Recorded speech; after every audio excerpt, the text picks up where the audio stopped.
बिस्मिल्लाहिर्रहमानिर्रहीम। PMM पाकिस्तान मुहब्बे वतन movement और मुहब्बे वतन चैनल की जानब से तमाम देखने वालों को अस्सलाम वालेकुम। मौजूदा कल्चर में हकीकी असूली और नज़रियाती सियासत के लिए एक तवील जदोजहद करने वाले सियासी वर्करों ने एक मूवमेंट बनाई हुई है, इंसाफ मोटिवेशनल मूवमेंट। कुछ रोज़ पहले एक ईद मिलन पार्टी थी जिसमें तमाम जितने भी साथी थे वो इकट्ठे हुए। उस पर कुछ गुफ्तगू हुई मुल्की मसाइल पर और बैनुल-अक़वामी अमूर पर। उन तमाम दोस्तों की ख्वाहिश है कि हम इसे अपने प्लेटफार्म से लोगों तक ज़रूर पहुंचाएं। उसके 3 हिस्से हैं। वीडियो थोड़ी सी लंबी है तो उसके 3 पार्ट हमने बनाए हैं, जो पार्ट 1, पार्ट 2 और पार्ट 3 आपको देखने के लिए ज़रूर मिलेगा। इसमें एक बात आपको बताते चलें, इसमें इखलास और नीयत को मद्देनज़र रखा गया है। हमारा किसी से कोई इख्तलाफ नहीं, हम सिर्फ इंसानी नज़रिए पर यकीन रखते हैं और इसी को हक़ समझते हैं कि तमाम इंसानों को यहाँ पर जीने के तमाम मौक़े मसावी तौर पर मैसर आने चाहिए। अपना बहुत सारा ख्याल रखिएगा।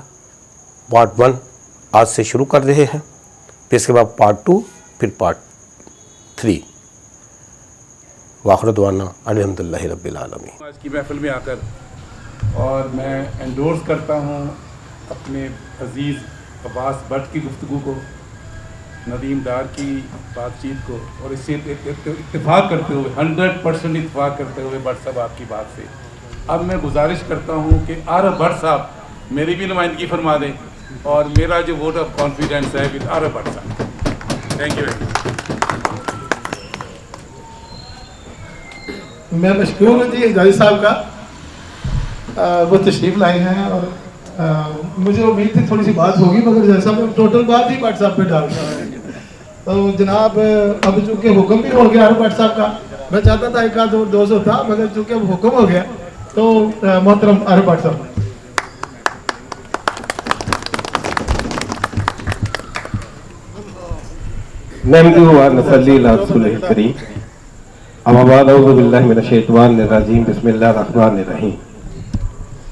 सबसे पहले राशिद हजाजी साहब मेरे भी उस्तादों में से ही हैं, बहुत कुछ सीखने का मौका मिलता है उनसे, मुझसे बड़ी मोहब्बत भी करते हैं। मैं अपने आप को बड़ा खुशनसीब समझता हूँ कि राशिद हजाजी साहब जितना मेरे ऊपर एतमाद करते हैं और जिस तरह मैं इनके प्रोग्रामों में आकर खुलकर बात करता हूँ और ये मुझे पूरा मौका फराहम करते हैं, और जैसा मैंने इनको जर्नलिज्म में हैसियत इंसान पाया है मैं अल्फाजों में बयान नहीं कर सकता। कुछ ऐसे ही नगीने यहाँ पर मौजूद हैं, अब्बास भट्ट साहब हैं, तारिक भट्ट साहब हैं और नदीम डार साहब के बाद जो हमारे मेहमान हैं, हम अपनी इंतजामिया की तरफ आ जाते हैं। हमारे आज अबू बकर भट्ट साहब अमरीका से तशरीफ लाए हैं, उनके साथ रफीक भट्ट साहब और दीगर जो मेहमान आए हैं, और फरीद चौहान साहब, नदीम साहब, तलाल इजाज साहब और उनके साथ अफवान भट्ट साहब, आबाद साहब, मोहसन साहब, रहमत साहब, गिलानी साहब और बेशुमार ऐसे दोस्त मेरे सामने मौजूद हैं जिनसे आशनाई तो है। शाह साहब के घर में हम मेजबानी जो फरमा रहे हैं, जिनसे आशनाई तो है, लेकिन मैं नाम नहीं ले सकता। मैं पहले सबको अस्सलाम वालेकुम कहता हूँ। कितने भी दोस्तों ने यहाँ पर गुफ्तगू की है, चलेगी उनकी मोहब्बत है कि उन्होंने मेरा नाम लिया है, लेकिन शायद मुझसे ज्यादा सलाहियतें अल्लाह ताला ने उनको दे रखी हैं। तो इस मोहब्बत का, इस बेलौस मोहब्बत का मैं इंतहाई मशकूर हूँ साथियों का, दोस्तों का। और जितने यहाँ पर मसाइल डिस्कस हुए हैं, जो हम सबके इज्तिमाई मसाइल हैं, जो इस रियासत के मसाइल हैं, यकीनन उसमें बहसियत अवाम या बहसियत शहरी मेरा भी उतना ही कोऑर्डिनेशन है जितना तमाम दोस्तों के दिलों में कर्ब है और वो गिला शिकवा करते हुए किसी पॉजिटिव साइन की तलाश में नहीं। तमाम दोस्तों की जदोजहद में कोई शक नहीं। जितने भी यहां पर मेरे रुफका बैठे हैं जिनका मैंने नाम लिया, जिन्होंने पाकिस्तान तहरीके इंसाफ से किसी मकसद के लिए जदोजहद की थी। मैं एक आम सा इंसान हूं, मेरा कोई जाती जायसत कोई मुशाहदा नहीं, इतना बड़ा नहीं जितना शायद आपका हो सकता है। अपने उस मुशाहदे के हवाले से चंद गुजारिशात हैं जो आपके सामने मौजूदा जो हमारी रियासत जिसे हम मां कहते हैं वो हमसे कुछ डिमांड कर रही है, कुछ चाह रही है, कुछ कह रही है। मैं उसे तरीके उराक में जो पढ़ा है, चंद गुजारिशात आपके सामने, ज्यादा वक्त नहीं लूंगा, आपके सामने जरूर रखना चाहता हूं। देखिए, हमने जितने भी मसाइल यहां पर डिस्कस किए हैं, ये एक लोकल मसाइल है, एक रियासत के रहने वाले शहरियों के इंफरादी मसाइल हो सकते हैं, इज्तिमाई मसाइल हो सकते हैं, लेकिन इसकी बुनियाद क्या है? सबसे बड़ी बात जो यह है कि जब तक हम इसकी बुनियाद तक नहीं पहुंचेंगे तब तक शायद हम अपने मसाइल जो पैदा हुए हैं उनके लिए हल भी ना निकाल सकें। एक तारीख की मैं बात जो आपके सामने रखना चाहता हूं कि इस वक्त इसराइल के पास भरपूर मईशत है, भरपूर। पूरी बिजनेस कम्युनिटी में, तमाम दुनिया के ममालिक में वो नुमाइंदगी कर रहा है। जदीद असला उसके पास मौजूद है। इसकी डेफिनेशन में जाने से पहले एक गुजारिश आपके सामने मैं रखना चाहता हूं कि इस वक्त जितनी भी शैतानी कुव्वतें हैं, यकीन कीजिए वो बुखलाई हुई हैं। जितनी भी शैतानी कुव्वतें हैं, हम क्यों ये कहते हैं कि कुफर की हुकूमत चल सकती है, जुल्म की शायद हुकूमत ना चल सके। हम देखते हैं कि 12वीं सदी से लेके 15वीं सदी तक, जब अब्बासिया खानदान का आखिरी चश्मो चराग ततारियों ने मलिया रेड किया और मुअज़्ज़म बिल्ला को कालीन में लपेटकर सिपाहियों के पांव से कुचला गया, तो उस वक्त भी ये बातें कुव्वतें समझ रही थी कि अब्बासिया खानदान के चश्मो चराग को मिटाने के बाद वो दुनिया से इस्लामी नजरिए को मलिया मेट कर देंगी। ये उनकी प्लानिंग थी। अल्लाह की प्लानिंग देखें। सल्तनत उस्मानिया ने इस्लामी कुव्वत की बुनियाद रखी। 300 साल का तसलसल है पूरी दुनिया में। वर्ल्ड ऑर्डर इस्लामी कुव्वत का चलता था, जो दर्से इंसानियत या फला इंसानियत का सबसे अजीम दीन समझा जाता है। उसके लिए दोस्तों 400 साल तक उस साम्राज्य कुव्वत ने, जो किसी नजरिए पे इत्मीनान नहीं रखता, क्यों यहूदियों को यह कहा गया है कुरान मजीद फुरकान हमीद में कि यहूद और नसार कभी दोस्त नहीं हो सकते, क्योंकि हर नजरिए को उन्होंने अपने हाथों से जलाया है। हजरत ईसा अलैहिस्सलाम की सीरत से लेकर, अंजील से लेकर वो तमाम किताबें जो आसमानी किताबें थीं, उन्होंने उसे मंजर से हटाने की कोशिश की है, यानी कि इंसानियत पर खुदा बनकर गलबा पाने की कोशिश की है। यही वो लड़ाई है दुनिया में जिसे हम खैर और शर के नाम से जानते हैं। इसके अलावा अल्लाह ताला ने और कोई तकसीम इंसान में नहीं रखी, या खैर है या शर है। खैर इंसानियत के फलाह का नाम है और शर इंसानियत को पमाल करने का नाम है। यही वो शर है, वो यहूदी सोच जिसने कभी भी किसी नजरिए को जो इंसानी इकरार पर यकीन रखता हो उसको प्रमाण करने के लिए साजिशें न की हो। 400 साल तक उन्होंने सल्तनत उस्मानिया के लिए साजिशें करने का ऐसा मंसूबा बनाया, इस्लामी नजरिए को दुनिया से हटाने के लिए अपने साथ मुफाद परस्तों को मनवाया जो जमीन फरोश थे। ये मैं आपको इसलिए बताना चाहता हूं कि आज का मंजर उसी से जुड़ा है। ये हमारे जो लोकल मसाइल हैं उसकी असल में बुनियाद यही है कि आज निजाम किसका चल रहा है और सियासत में हमारे जो मुल्क में राइज है वो किसकी पैरोकार है। फिर हुआ कि उन कुव्वतों ने जो किसी नजरिए पे यकीन नहीं रखती उन्होंने सल्तनत उस्मानिया को कमजोर किया।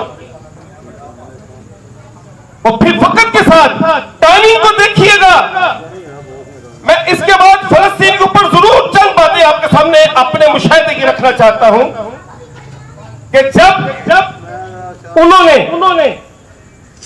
1923 में सल्तनत उस्मानिया को शिकस्त दी, उसे तकसीम किया, फिर वहीं से उनका नजरिया जो सेकुलर नजरिया है वो पूरी दुनिया में एक वर्ल्ड ऑर्डर बन गया जिसका आज पाकिस्तान भी उनकी प्लानिंग का हिस्सा है।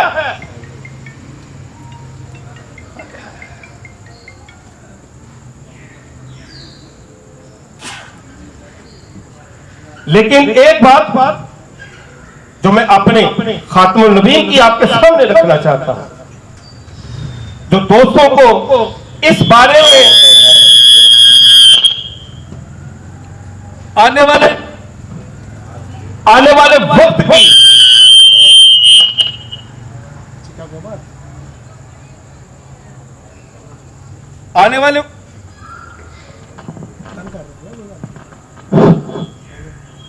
आने वाले वक्त में जो उन्होंने अपनी उम्मत के लिए एक पैगाम रखा है कि पहला दौर नबूवत का होगा, उसके बाद खिलाफत आएगी, फिर उसके बाद कटने वाली मुल्कियत बनु उमैया और बनु अब्बास, फिर गैरों का दौर आएगा, साम्राज्य कुव्वतों का दौर आएगा, उनकी गुलामी होगी और पांचवा दौर फिर वहीं से हक गालिब आएगा, खिलाफत आएगी। आज हम चौथे दौर के आखिरी मराहिल से गुजर रहे हैं। हमारे खातम नबीन के लिए वो लोग जो किसी बात पे यकीन नहीं रखते, वो समझते हैं कि ये सबसे सच्चे और मोहसिन इंसानियत है। ये जो पांचवा दौर है जो आज हम अपनी आंखों से देख रहे हैं, ये उम्मत के लिए नवीद है कि हक गालिब आने वाला है। ये आज हम जितनी भी कुव्वतों की लड़ाई देख रहे हैं ये सिर्फ हक को दबाने के लिए है। मेरा ये ईमान है, बल्कि हम सबका ये ईमान है कि खातमुल नबीन की बात को कोई भी झुठलाया नहीं जा सकता। एक मिसाल आपके सामने रखना चाहता हूं, उसके बाद अगली बात आपके सामने रखूंगा कि यह बात मैंने पहले कही थी कि आज इसराइल इस नशे में है कि पूरी दुनिया उसके हाथ में है, बल्कि पूरी दुनिया आज यहूदी लॉबी के हाथ में है। ये WHO, ये IMF, ये वर्ल्ड बैंक, ये FATF, ये एक कुंभा बन चुका है जिसने पूरी इंसानियत को अपनी मुट्ठी में ले रखा है। और यही इनकी प्लानिंग थी इस्लामी सल्तनत को शिकस्त देने के बाद ये दुनिया को अपने अंदाज में चलाना चाहते हैं, ये दुनिया को अपने मजाज के मुताबिक बनाना चाहते हैं, गुलामी में रखना चाहते हैं पूरी इंसानियत को। चंद लोगों के पास वसाइल हैं। आप पूरी दुनिया का मौजरा करके देख लें, चंद लोगों के पास पूरे कुदरती वसाइल पूरी दुनिया में जाके कहीं रुक चुके हैं। अफलास और भूख पाकिस्तान का ही नहीं, पूरी दुनिया का मसला है। आज वो कूदें इस नशे में थी, इस नशे में है कि हर जदीद असला हमारे पास है। पूरी बिजनेस कम्युनिटी, पूरी माशियत, पूरे मुल्क की माशियत हमारे हाथों में है। कुदरत का कमाल देखिए, ये उस कुदरत का कमाल है, उसकी अपनी एक प्लानिंग है। हमारे नबी का कहा कैसे सच होगा।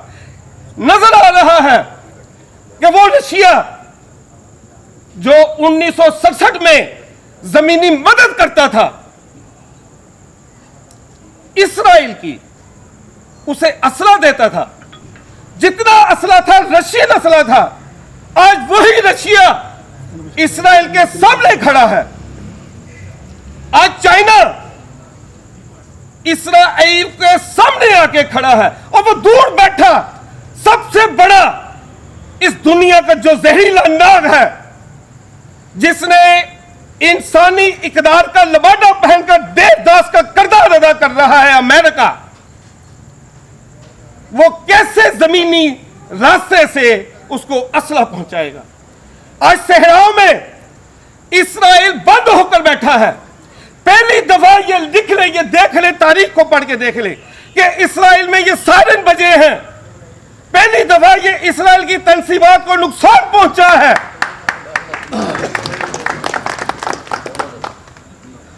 और जो जमीनी रास्ता है उन्होंने खुलकर हमास और हिजबुल्लाह की, लबनान और शाम ने साथ खड़े होकर इस बात का ऐलान किया है। आप यकीन कर लीजिए, ये आज जो अगर हम फलस्तीन के लिए कुटकते हैं, कश्मीरियों के लिए यहां पर अपने आंसू बहाते हैं, बर्मा में बहने वाले मुसलमानों के लिए बात करते हैं, ये खुदा की कुदरत हमारे जमीरों में दस्तक देती है। हम समझे, हमारा यहां पर फलस्तीनी भाइयों के लिए कुड़ना, उनके लिए बात करना, अपने इन मुश्किलात में से वक्त निकालकर यकजहती की बात करना, ये उस परवरदिगार की रहमत है कि वो आज भी हमारे जमीरों को खटखटा रहा है कि मेरे हक के ऊपर आ जाओ। ये जितने मुफाद परस्त सियासतदान जो पाकिस्तान में ढोंगी हैं, भेरूपी हैं, जो झूठ बोलते हैं, मक्कारी करते हैं, जो इंसानी नजरिए को बवाल करते हैं, जिन्होंने आपको छोटी छोटी जरूरतों के लिए गुलाम बना के रखा है, हक बोलना सीख ले, सच के लिए बात करना अपना अंदाज बना ले। यह उस परवरदिगार की, मेरे जैसे आम इंसान की जमीर के ऊपर एक दस्तक है। मैं क्यों नहीं दरवाजा खोलता, मैं क्यों नहीं देखता कि मेरा परवरदिगार मुझसे क्या चाहता है। मैं हर वो काम जो कि मेरा परवरदिगार कहता है मैं उसकी नफी करता हूं। मैं हर मुफाद पर बंदे की यहां पर चापलूसी करता हूं। मैं हर यहां पर वो काम करता हूं झूठ जिसे